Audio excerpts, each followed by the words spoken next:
Chapter 10. The P.C. and P.O.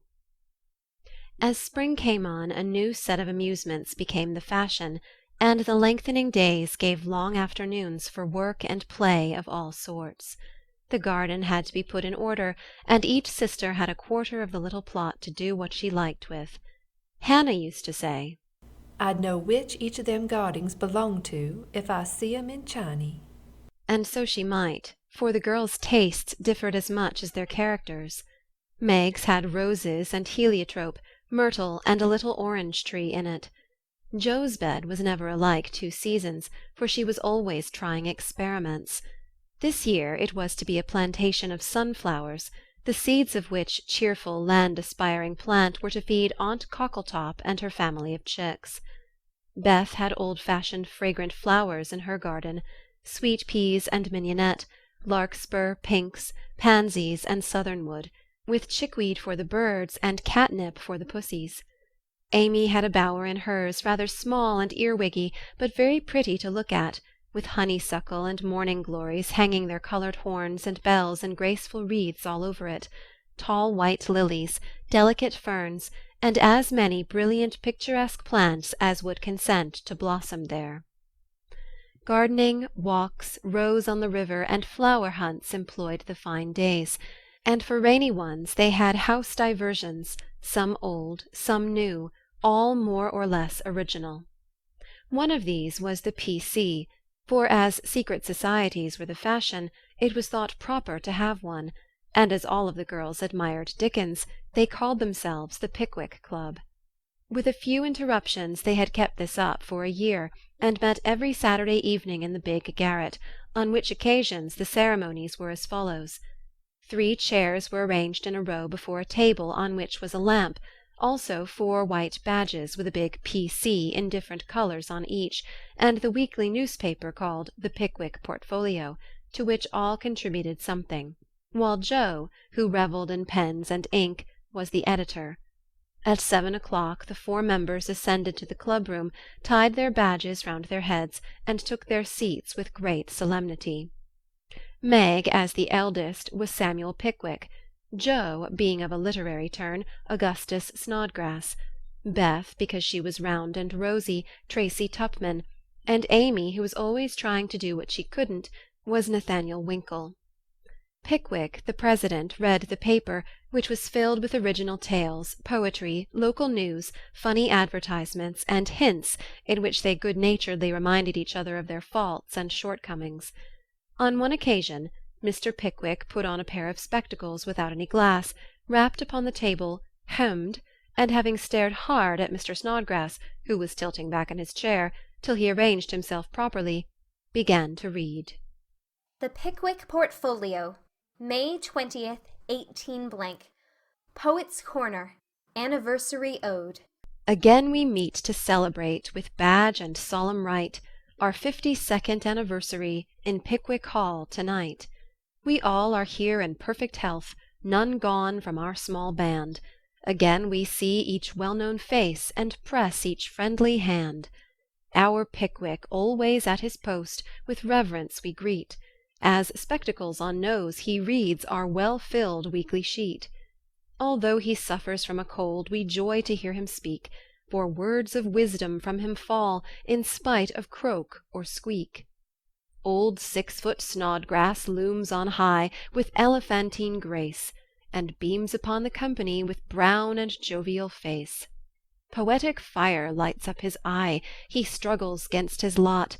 Behold ambition on his brow, and on his nose a blot. Next our peaceful Tupman comes, so rosy, plump, and sweet, who chokes with laughter at the puns, and tumbles off his seat. Prim little Winkle, too, is here, with every hair in place, a model of propriety, though he hates to wash his face. The year is gone, we still unite to joke and laugh and read, and tread the path of literature that doth to glory lead. Long may our paper prosper well, our club unbroken be, and coming years their blessings pour on the useful, gay P.C. A. Snodgrass. The Masked Marriage, A Tale of Venice. Gondola after gondola swept up to the marble steps, and left its lovely load to swell the brilliant throng that filled the stately halls of Count Adelon. Knights and ladies, elves and pages, monks and flower girls, all mingled gaily in the dance. Sweet voices and rich melody filled the air, and so with mirth and music the masquerade went on. "Has your highness seen the Lady Viola tonight?" asked a gallant troubadour of the fairy queen who floated down the hall upon his arm. "Yes, is she not lovely, though so sad? Her dress is well chosen, too, for in a week she weds Count Antonio, whom she passionately hates. By my faith, I envy him. Yonder he comes, arrayed like a bridegroom, except the black mask. When that is off we shall see how he regards the fair maid whose heart he cannot win, though her stern father bestows her hand," returned the troubadour. "'Tis whispered that she loves the young English artist who haunts her steps and is spurned by the old count," said the lady, as they joined the dance. The revel was at its height when a priest appeared, and withdrawing the young pair to an alcove, hung with purple velvet, he motioned them to kneel. Instant silence fell on the gay throng, and not a sound but the dash of fountains or the rustle of orange groves sleeping in the moonlight broke the hush, as Count de Adelon spoke thus: "My lords and ladies, pardon the ruse by which I have gathered you here to witness the marriage of my daughter. Father, we wait your services." All eyes turned toward the bridal party, and a murmur of amazement went through the throng, for neither bride nor groom removed their masks. Curiosity and wonder possessed all hearts, but respect restrained all tongues till the holy rite was over. Then the eager spectators gathered round the Count, demanding an explanation. "Gladly would I give it if I could, but I only knew that it was the whim of my timid Viola, and I yielded to it. Now, my children, let the play end. Unmask, and receive my blessing." But neither bent the knee, for the young bridegroom replied in a tone that startled all listeners as the mask fell, disclosing the noble face of Ferdinand Devereux, the artist lover, and leaning on the breast where now flashed the star of an English earl was the lovely Viola, radiant with joy and beauty. "My lord, you scornfully bade me claim your daughter, when I could boast as high a name and vast a fortune as the Count Antonio. I can do more, for even your ambitious soul cannot refuse the Earl of Devereux and de Vere, when he gives his ancient name and boundless wealth in return for the beloved hand of this fair lady, now my wife." The Count stood like one changed to stone, and, turning to the bewildered crowd, Ferdinand added, with a gay smile of triumph, "To you, my gallant friends, I can only wish that your wooing may prosper as mine has done, and that you may all win as fair a bride as I have by this masked marriage.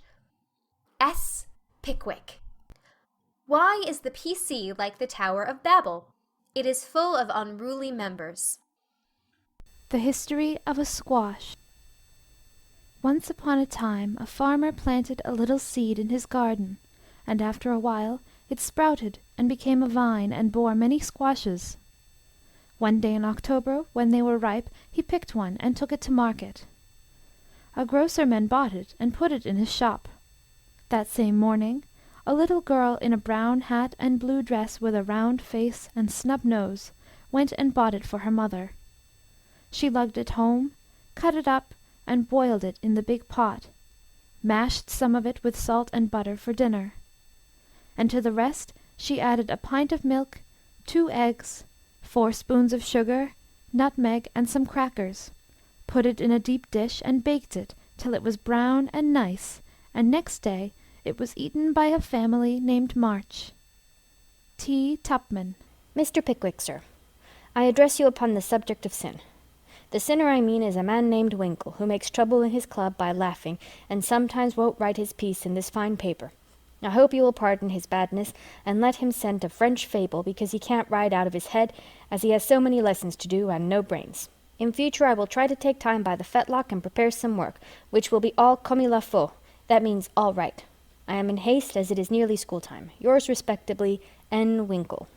The above is a manly and handsome acknowledgment of past misdemeanors. If our young friend studied punctuation, it would be well. A sad accident. On Friday last, we were startled by a violent shock in our basement, followed by cries of distress.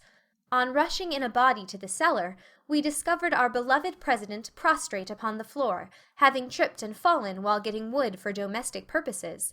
A perfect scene of ruin met our eyes, for in his fall Mr. Pickwick had plunged his head and shoulders into a tub of water, upset a keg of soft soap upon his manly form, and torn his garments badly. On being removed from this perilous situation, it was discovered that he had suffered no injury but several bruises, and we are happy to add, is now doing well. Ed. The Public Bereavement.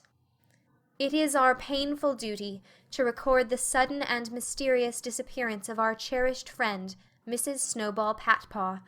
This lovely and beloved cat was the pet of a large circle of warm and admiring friends, for her beauty attracted all eyes, her graces and virtues endeared her to all hearts, and her loss is deeply felt by the whole community. When last seen, she was sitting at the gate, watching the butcher's cart, and it is feared that some villain, tempted by her charms, basely stole her. Weeks have passed, but no trace of her has been discovered, and we relinquish all hope, tie a black ribbon to her basket, set aside her dish, and weep for her as one lost to us forever. A sympathizing friend sends the following gem. A Lament for S.B. Patpaw.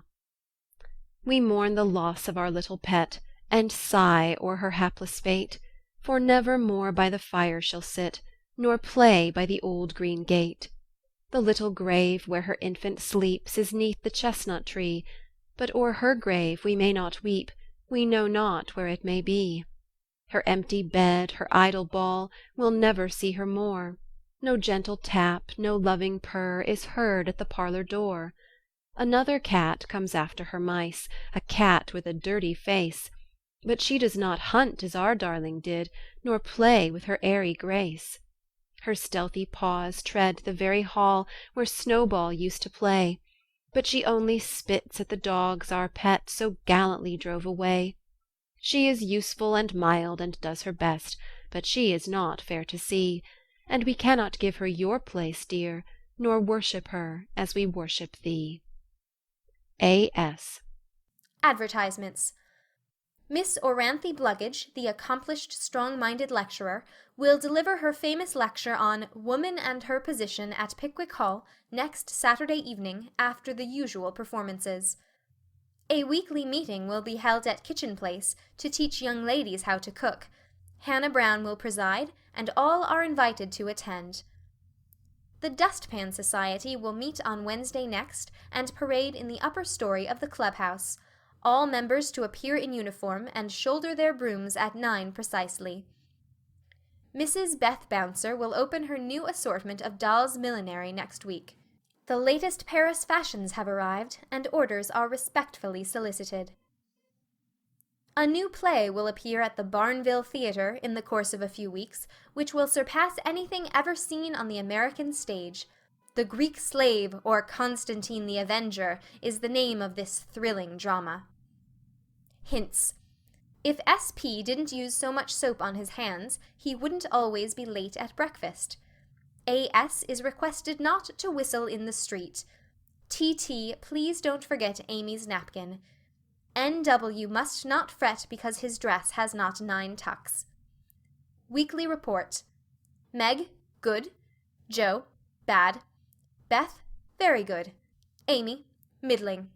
As the President finished reading the paper, which I beg leave to assure my readers is a bona fide copy of one written by bona fide girls once upon a time, a round of applause followed, and then Mr. Snodgrass rose to make a proposition.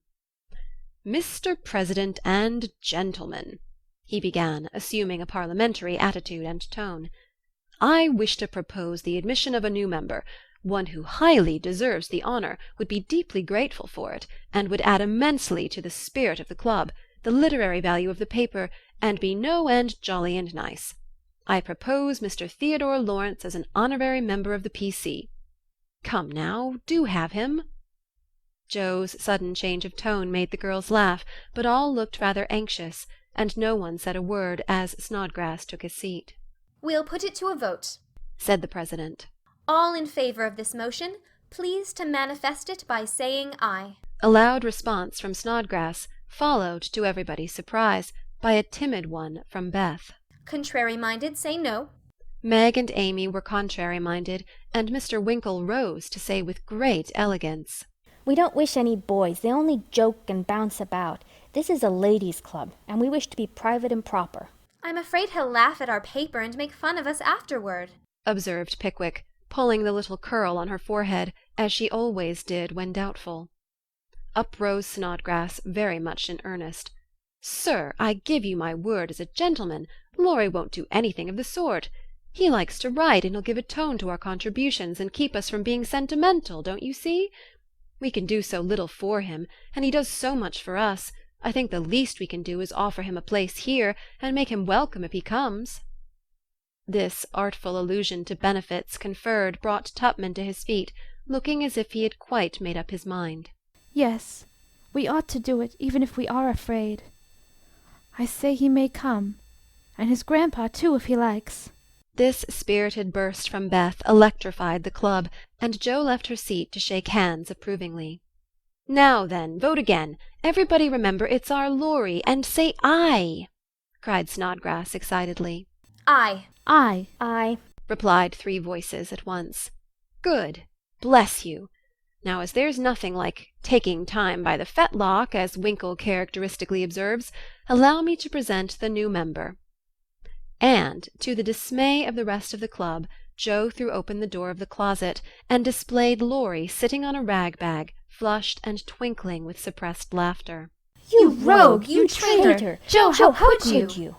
cried the 3 girls, as Snodgrass led her friend triumphantly forth, and producing both a chair and a badge, installed him in a jiffy. "The coolness of you 2 rascals is amazing," began Mr. Pickwick, trying to get up an awful frown, and only succeeding in producing an amiable smile.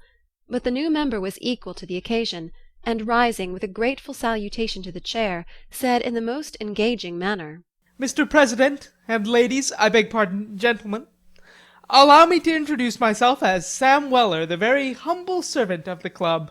"Good, good!" cried Jo, pounding with the handle of the old warming-pan on which she leaned. "My faithful friend and noble patron," continued Laurie with a wave of the hand, "who has so flatteringly presented me, is not to be blamed for the base stratagem of tonight. I planned it, and she only gave in after lots of teasing." "Come, now, don't lay it all on yourself. You know I proposed the cupboard," broke in Snodgrass, who was enjoying the joke amazingly. "Never mind what she says, I'm the wretch that did it, sir," said the new member, with a Weller-esque nod to Mr. Pickwick. "But on my honor I never will do so again, and henceforth devote myself to the interest of this immortal club." "Hear, hear!" cried Jo, clashing the lid of the warming-pan like a cymbal. Go on. added Winkle and Tupman, while the president bowed benignly. "I merely wish to say that as a slight token of my gratitude for the honor done me, and as a means of promoting friendly relations between adjoining nations, I have set up a post office in the hedge in the lower corner of the garden, a fine spacious building with padlocks on the doors, and every convenience for the males, also the females, if I may be allowed the expression. It's the old Martin house, but I've stopped up the door and made the roof open so it will hold all sorts of things and save our valuable time. Letters, manuscripts, books, and bundles can be passed in there, and as each nation has a key, it will be uncommonly nice, I fancy. Allow me to present the club key, and with many thanks for your favor, take my seat." Great applause as Mr. Weller deposited a little key on the table and subsided. The warming-pan clashed and waved wildly, and it was some time before order could be restored.